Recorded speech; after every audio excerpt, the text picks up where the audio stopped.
Bapak Ibu, sahabat Galilea yang diberkati oleh Tuhan Yesus, kembali kita siapkan diri sebelum kita masuki dunia kerja kita di hari ini. Kita akan baca, dengar, renungkan firman Tuhan. Mari kita berdoa. Segala hormat kemuliaan hanya bagimu Bapa, di dalam nama Tuhan Yesus. Dikuduskanlah namamu, datanglah kerajaanmu, jadilah kehendakmu di bumi seperti di surga. Kami bersyukur atas hari ini Tuhan adakan bagi kami. Terima kasih Engkau telah menjaga dan memberkati istirahat tidur kami di sepanjang malam yang telah berlalu. Dan saat ini sebelum kami masuki dunia kerja kami hendak baca, dengar, renungkan firman-Mu sebagai sesuatu yang menyemangati hidup kami di hari ini. Apapun masalah yang kami jumpai di hari ini, kami percaya Tuhan tidak pernah membiarkan dan meninggalkan kami. Terpujilah Engkau, urapi hamba-Mu yang tidak ada apa-apanya. Setiap kata kalimat yang keluar dari mulutku adalah kata kalimat penuh kuasa, penuh urapan, sehingga setiap mereka yang mendengar diberkati, berakar, bertumbuh, berbuah di dalam Engkau. Di dalam nama Tuhan Yesus kami berdoa mengucap syukur.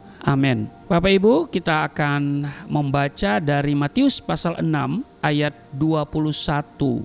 Di sana dikatakan begini, karena di mana hartamu berada, di situ juga hatimu berada. Bapak Ibu, Saudara, sahabat Galilea yang diberkati oleh Tuhan Yesus, kutipan ayat ini dapat memiliki arti yang negatif atau juga bisa positif, tergantung dari apa yang kita jadikan harta dalam hidup ini. Harta yang dimaksud dalam Matius pasal 6 ayat 21 ini adalah segala sesuatu yang Anda miliki. Anda tidak rela untuk kehilangannya dan rela melakukan apa saja untuk mempertahankannya. Bisa juga segala sesuatu yang Anda perjuangkan untuk dimiliki dan Anda rela melakukan apa saja serta mengorbankan apa saja untuk hal itu. Beberapa contoh harta antara lain, ada orang yang menjadikan keluarga sebagai harta. Karena itu siang malam yang ada dalam pikiran dan hatinya adalah keluarga. Apapun dia lakukan demi menyenangkan mereka atau keluarganya. Akibatnya segala cara ditempuh, kadangkala sampai melakukan perbuatan-perbuatan melanggar hukum dan juga melanggar firman Tuhan, ya, dengan alasan untuk menyenangkan keluarga. Karena bagi dia keluarga adalah harta dalam hidupnya. Ada orang yang menjadikan usaha, karir, pekerjaan sebagai harta. Karena itu segala energi dikerahkan untuk keberhasilan dan kesuksesan. Dan segenap waktu yang ada dia pergunakan semaksimal mungkin untuk menunjang atau menghasilkan keuntungan dan kemajuan. Beberapa orang bahkan tidak segan-segan memberi dirinya sendiri kepada orang atau oknum yang mampu menjamin keberhasilan usaha atau karir tersebut. Dan sebaliknya tak segan-segan menyakiti atau sekaligus menyikat habis siapa saja yang coba menghalanginya. Tidak sedikit orang, apakah itu kaya maupun miskin, yang menjadikan keuntungan materi sebagai harta. Segala sesuatu dilihat dari sisi profit atau keuntungan. Jika dia yakin yang diperbuatnya tidak akan memberi keuntungan atau berpotensi untuk itu, maka dia akan menolak melakukannya. Pedoman mereka sederhana saja, segala sesuatu ada pamrihnya. Karena itu mereka sering berkata begini, di dunia ini tidak ada yang gratis loh. Iya kan? Iya kan? Sudah pernah dengar orang berkata begitu? Di dunia ini tidak ada yang gratis. Nah, Bapak Ibu sahabat Galilea yang diberkati oleh Tuhan Yesus, zaman sekarang ada pemuda remaja yang kemudian menjadikan kenikmatan hidup menjadi harta. Akibatnya mereka rela melacurkan diri demi memperoleh uang yang tentu dipergunakan untuk membeli kenikmatan hidup itu. Karena itu saya mau bertanya secara serius kepada Bapak Ibu, apa yang menjadi harta di dalam hidupmu? Jika harta Anda adalah hal-hal yang ada di dalam dunia ini, coba perhatikan. Ada seorang kaya raya di zaman purba namanya Ayub. yang dalam satu hari kehilangan seluruh yang dimilikinya.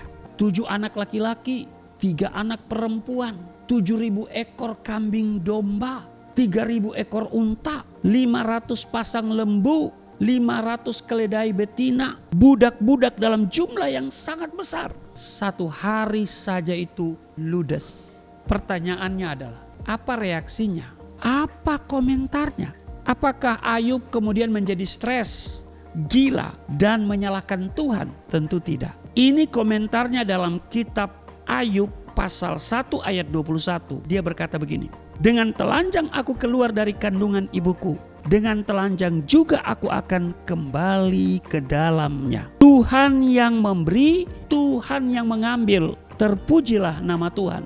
Di ayat 22, dalam kesemuanya itu Ayub tidak berbuat dosa dan tidak menuduh Allah berbuat yang kurang patut. Ayub pasal 1 ayat 21 dan 22. Pertanyaan yang mendasar adalah, mengapa Ayub dapat tegar menghadapi semuanya itu? Kalau kita baca di Ayub pasal 42 ayat 1 dan 2 dikatakan begini. Maka jawab Ayub kepada Tuhan, aku tahu bahwa engkau sanggup melakukan segala sesuatu dan tidak ada rencanamu yang gagal. Bapak Ibu, sahabat Galilea yang diberkati oleh Tuhan Yesus. Harta yang sesungguhnya bagi Ayub bukanlah anak, bukan kambing domba, bukan unta, bukan lembu, bukan juga keledai atau budak-budak ataupun istri. Bagi Ayub, harta yang sebenarnya adalah Tuhan sendiri.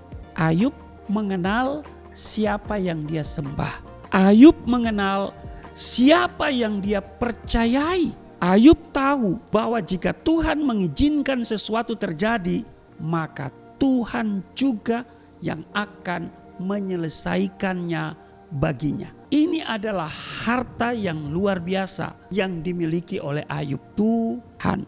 Amin. Karena itu pertanyaan selanjutnya, sudahkah saudara memilikinya juga? Yesus berkata di dalam Yohanes 14 ayat 6, akulah jalan dan kebenaran dan hidup. Tidak ada seorang pun yang datang kepada Bapa kalau tidak melalui aku. Bapak Ibu, saudara-saudara, sahabat Galilea yang diberkati oleh Tuhan Yesus. Segala hal boleh menimpa diri dan hidupmu. Tapi jangan sampai hal itu membuatmu kehilangan Tuhan Yesus. Karena hanya Dia harta yang layak untuk dipertahankan. Itu sebabnya saya selalu bilang bahwa saya punya harta bukan dalam jumlah M tetapi T. T itu bukan triliunan tetapi Tuhan. Dan kalau kita punya Tuhan, kita punya segalanya. Amin. Selamat beraktivitas. Tuhan Yesus memberkati. Mari kita berdoa. Terima kasih untuk hari ini. Kami boleh belajar dari firman-Mu bahwa harta yang sesungguhnya adalah Engkau sendiri. Engkau harta terbesar dalam hidup kami yang harus kami pertahankan, yang terus kami miliki karena Engkau Tuhan yang sanggup memberikan segala yang terbaik dalam hidup kami. Karena itu punya Tuhan, punya segalanya. Terima kasih, berkati sahabat Galilea dalam seluruh tugas dan kerja hari ini. Penyertaan Tuhan sempurna, berkat Tuhan melimpah bagi kami semua. Di dalam nama Tuhan Yesus kami berdoa dan mengucap syukur. Amin.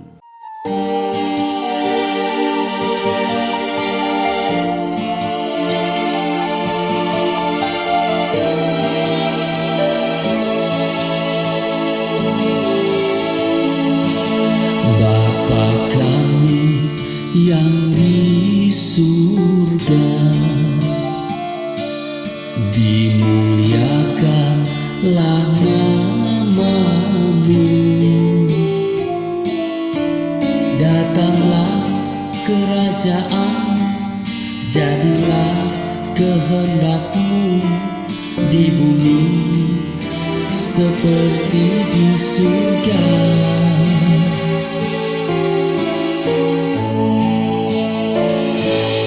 Berikanlah kepada